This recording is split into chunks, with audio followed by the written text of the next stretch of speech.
सभी दर्शकों को मेरा दिल से प्रणाम।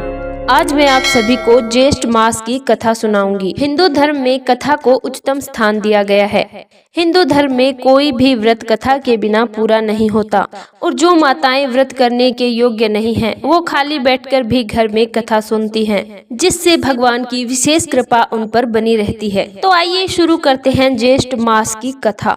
पुराने समय की बात है। पृथ्वी पर राजा पृथु राज्य करते थे। पृथु के राज्य में जयदेव नामक एक ब्राह्मण रहता था। ब्राह्मण के 4 पुत्र थे। बड़ी पुत्र वधू गणेश चौथ का व्रत करना चाहती थी। इसके लिए उसने अपनी सास से आज्ञा मांगी तो सास ने इनकार कर दिया। जब जब भी बहू अपनी इच्छा अपनी सास के आगे प्रकट करती, सास अस्वीकार कर देती।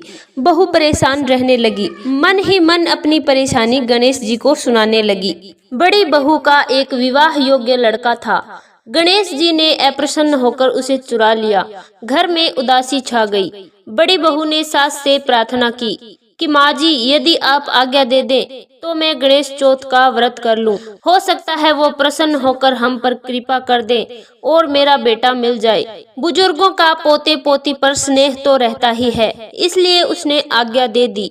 बहू ने गणेश जी का व्रत शुरू किया। इससे प्रसन्न होकर गणेश जी ने दुबले पतले ब्राह्मण का रूप बनाया और जयदेव के घर आ गए। सास और बड़ी बहू ने बड़ी श्रद्धा और प्रेम के साथ उन्हें भोजन कराया। गणेश जी ने तो उन पर कृपा करने के लिए ही ब्राह्मण का वेश बनाया था। उनके आशीर्वाद से बड़ी बहू का पुत्र घर आ गया।